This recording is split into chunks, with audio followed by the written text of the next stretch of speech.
Hey, all, my name is Kurt, and I'm here with Trenton. Welcome to SLB Basement Bourbon Bar. And today, Trenton, I'm going to make your day. We're not going to restart. We're just going to keep going. I saw Rise. Expecting that, were you? Yeah, no, I was not. I walked down the stairs and I saw Rise, and I was kind of excited because I was expecting you to throw me like a Scotch video or something after I kind of threw you for a loop with that Crown Apple 23-year. So. Personally, though, I thought about it. I have to be honest with you. I thought about what can I do to Trenton. But you had like a notepad jotting down. I've done my fair share. You know, I deserved a little bit of... Like these last 2 weeks, you've done videos to me that I'm just like... I know. So I thought, I really want to get this Jack Daniel's rye out here. And I know Trent really loves ryes. And I'm like, we're just going to do it. Because Stuart, my good buddy... Thank you so much for picking this up for me. He travels for work all the time, and he found this, before we did, because here in Indiana, for whatever reason, we're like last on the bucket list for getting things. I've seen it. Why that is, I don't know. It's making its way up from like Indianapolis area, so I'm hoping we see it somewhat up soon. In our top. We're from Northwest Indiana, so it just seems like it takes a few weeks after everybody else is showing off their goods that we finally get it. Right? Yeah, we're lucky if we get something early. This is not in our stores yet. I haven't seen in our stores yet. So thank you, Stuart, for helping us out. So Trenton, this one here was about $65 MSRP. So $65-$70, you should be able to find that. Before we kind of get into the meat and potatoes of what this is. Yeah. Since you were nice to me like for this one, and I was not nice to you for the Crown Apple video, it sounds like we're going to have kind of a battle on our live stream this Friday. You know what? And the funny thing about this thing is, Trent and I both, we had so much going on with patron blinds that we were packing, and Trenton was doing all the work hauling to the post office and all this stuff. We had so much going on the business end of what we do. We forgot the live stream was even Friday. I think we texted each other on Saturday and be like, we gotta figure something out. Kent decided that he was too good for us and he's going on some golf trip. So Kent, what's up with that? Huh? What's up? He's going to Michigan golfing. Yeah. Lame. Terrible. But, it's just going to be the two of us. Yeah. And I don't remember the idea that you had kind of said about what we were going to do. It sounded like kind of a competition. All right. Well, I have one bottle, that I know Trenton has never even tasted, that I think is really good. You have it like right now? Oh, I do. I have it. Okay. I've had it for about a month or so. It's a bourbon? I've kind of hid it because I figured I'd use it somewhere. It is a bourbon. You run your mouth quite a bit, so I'm surprised you're able to keep that secret for that long. You're not good at keeping secrets. So, okay. Well, I'm old too, so I probably forgot about it for a while. That's also probably true. So what I was thinking for the live stream, I want Trenton to pick 3 or 4, whatever you decide, bourbons that I don't know what they are. You pick them. And they better be good, because we're going to do a blind.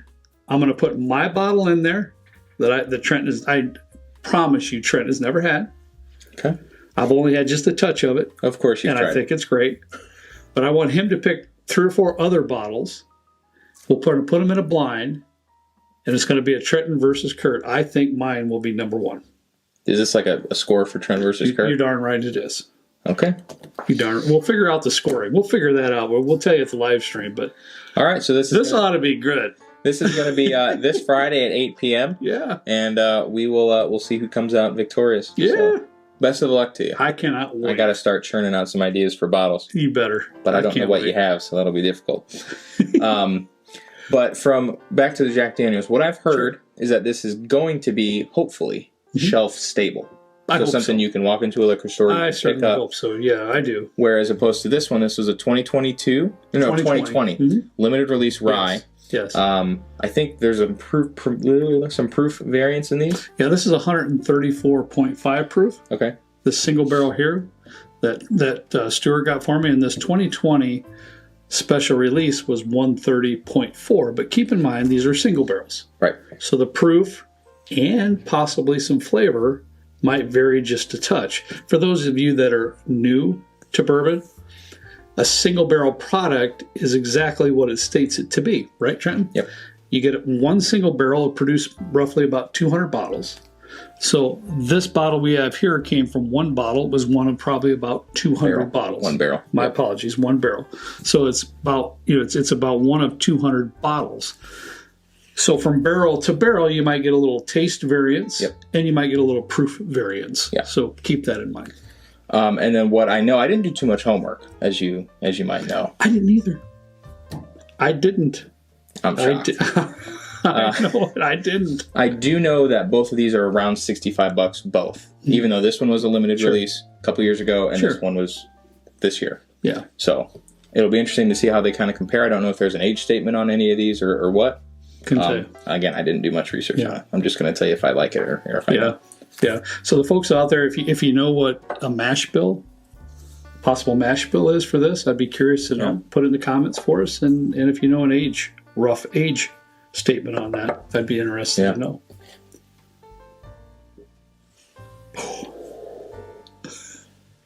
Man, that's like a grape taffy or like a saltwater taffy or something like that. This is beautiful, and it's been in the glass for a good 30 minutes.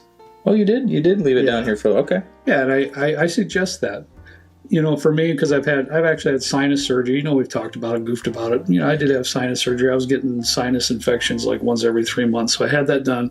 So my sniffer isn't all that. It really isn't. So I try to pour our shows 30 minutes ahead of time, so I have a little bit of an advantage. So I suggest that you do that as well. If you have a pour and you sit down with it, let it sit, and roll it in a glass a little bit and get it on the edges of the glass, and let it sit for 20 minutes. Your nose will be enhanced dramatically. It's beautiful. It's just beautiful on the nose. My knees are bending. I had to go in a little bit early on this one before you did. You did. Go ahead. There's a lot of caramel in this, which honestly, I honestly don't get too much in a lot of ryes. I feel like with ryes, a lot of, for me at least, some of the notes I get on a rye is like an orange zestiness or like a rye spice, some mintiness, like that kind of thing. I struggle with mintiness personally with ryes. Okay. But I do get just like a tad in this one, towards the end. That is so good. Now, I have to be honest with you, Trenton. I did open that as soon as I got it, and I might have had just a smidge, just a touch. But I was only doing it for, future sake. So I wasn't sitting down and going, oh, how's that? I just wanted to bottle the air out so when we actually did the show, at some time. Make sure it wasn't like poisonous or anything. Correct. Yeah, I get it. I had to. It's like mom eats the cinnamon toast, It's one of those things. I get it. That's fine. But I have to tell you, that was a delightful sip, man. That was really, really good stuff. That's like a really nice concentrated nose, and to me it transfers pretty nicely to the palate. Trenton, on first sip, I definitely get that rye spice. You have some proof there, but you definitely get that rye spice. I do get a little mintiness immediately up front, but once it gets past up front, I get that luscious caramely note. It almost reminds me of a really nice, like a minty jelly or something, because the viscosity is pretty. It's on the thicker side for this one, I think. I think it's pretty good. What's weird though is like towards the end for me, it's like if like mint and caramel, they had a baby or something, because it's honestly not like a lot of other ryes that I've had. It's either you get like a minty rye spice, black peppery kind of thing, or you get like a caramely, like quintessential, as you'd say it, kind of thing. This marries them both. Yeah, it's interesting. It's very good. I'm kind of drying. A little surprised. Kind of drying. I will say that. Okay. If I had to be really nitpicky about it, I guess I'm trying to get past the surprised part of it. I hate to say, I wasn't thinking that it was going to be garbage at all. I wasn't thinking that, but I don't know what I was thinking, but I definitely wasn't thinking it was going to be great. I think it's really good. When you choke on rye, it burns it quite a bit. My expectations. This is old water, new water? That's good water. Well, I don't know if you poured it like a couple weeks ago. Yeah, I poured it out of that bottle you left on the shelf back there about 2 weeks ago. I did do that. Got to use it up. I hate to waste things. Yeah, I know. I am.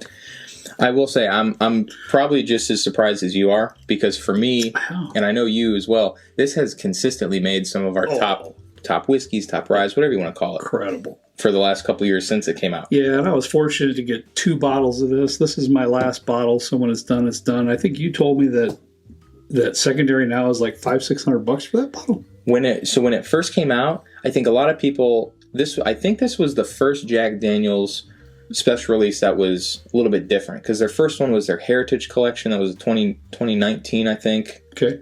And it was like a purplish kind of label. Mm-hmm. Excuse me. And that's still not going for too much. I haven't tried it. I don't know what the deal is with it. But this was around the same price. Secondary was like $250 at most. I saw it.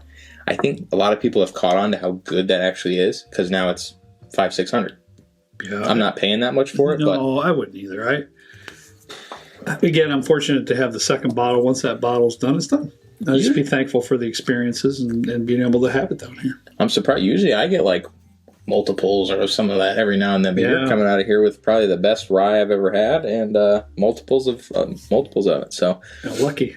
Very lucky. I will say I haven't had this in quite a while. Yeah, it's been up in your attic area for a while I was moving. My bottle here, Trent, is 130.5 proof, so a little bit less than the new single barrel. Mm-hmm. So we'll get reacquainted here real quick. Yeah. See how it measures up. It reminds me a lot of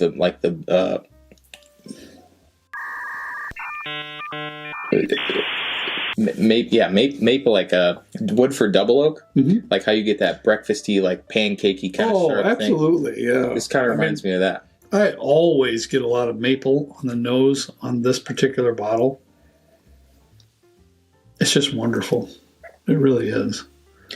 I think in a world where a lot of ryes are not one and the same, but they carry a lot of similar flavors throughout. On the nose, on the palate, whatever. Sure. I think some of the distilleries that are doing really good ryes are like a Willet, for example. This has that maple to it that I don't get on really any other ryes, honestly. I don't either. This is like breakfast in a glass in a real mapley way. It's like if you put a little dash of like a rye grain and some maple syrup, and it just was like, hey, here you go. It's kind of one of those things. The note, in my opinion, the nose on this is better than this one. I will say that off the bat. Yeah. Wait till you have a sip. Oh. I know it. Now keep in mind, we're comparing the Jack Daniel's brand new single barrel proof to one of the greatest ryes of all time that I personally have ever had. Now, for folks out there that are rye lovers, I haven't had nearly as many ryes as you probably have had. Yeah, I don't want to toot my own horn. But to me, and what I've had down here in the bar, it is just extraordinary. It's really, really good. But I have to tell you, Trent, is it that much better than this bottle over here? I don't think so. I mean, it's not by leaps and bounds. It's definitely better. Don't get me wrong. It's definitely better.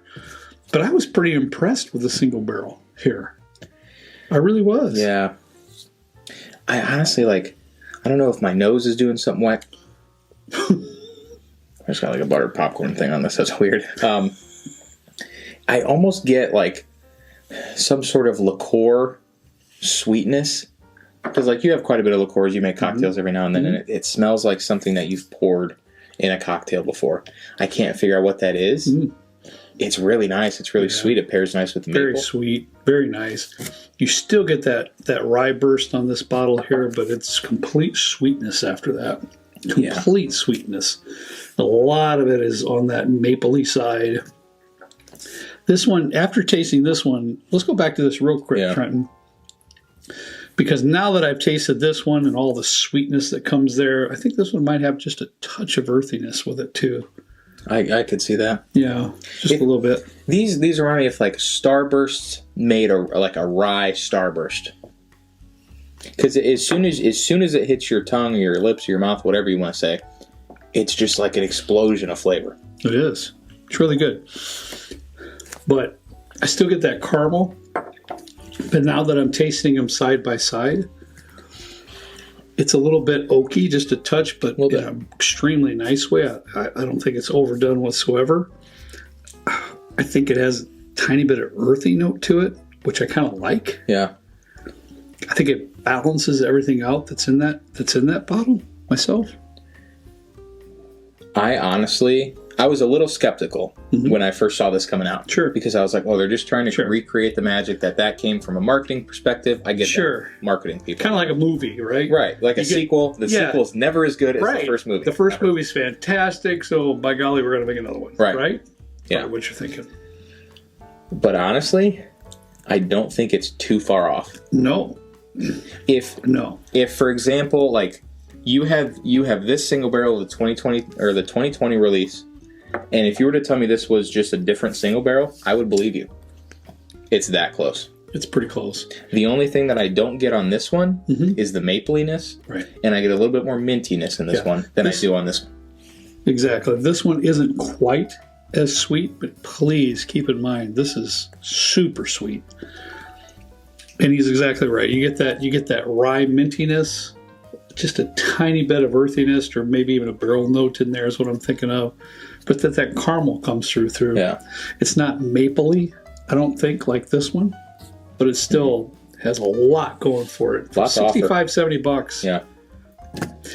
And keep in mind, for those of the folks out there that don't really are not at their journey yet where they're into 134.5 proof. Yeah. This would be wonderful with a little bit of ice too. Yeah, I can tell it'd be great. Yeah, so. Well, good point. Not a bottle for somebody who's not into rye. Also, maybe beginner. This might kind of put a bad taste in your mouth for higher proof stuff because not only is it 134 proof, but it's a rye, so you're going to get a little bit of that rye spice too. Right. I will say right now that this is on par, maybe even a little bit better than like Willett's 4-year rye. That like not shelf stable around us, but at Kentucky, you go to any store, there's Willett 4-year rye there. Yeah. I'm going to have to go home and do that. That is an interesting concept that I wasn't even thinking of. I wasn't trying to compare it. I was only comparing these two in my head. But comparing it to the Willett 4-year, because I like it, and I like it in my Manhattans too. So, well, that's I don't know. From my memory, I think this one might be. I'm going to have to do some. I'm going to have to go home and check it out. And I'll say it makes me really excited for ryes because a player like Jack Daniels getting into ryes and doing it like in a serious manner like this is to me exciting as a rye fan. Yeah. Because a lot of distilleries are coming out with sourced rye whiskey from wherever, or just sourced whiskey in general. Sure. And in my opinion, it's really hard to do a rye very well. I feel like Willett and now this one is probably in my top 3 ryes, and then like Sagamore. Wow. My ryes. Wow. I would put this right now in my top 3 daily drinkers of ryes. Wow. Okay. And that. All right. I don't want to like say that my opinion means a lot, but like that says a lot that's kind of in there. That's why I'm keeping quiet, because I drink a minuscule amount of rye compared to what Trenton does. It's one of his favorites. Yeah. But he drinks a minuscule amount of scotch compared to what I do too. Yeah. But that's okay. That's what makes us all special. That's what we like. That's all right.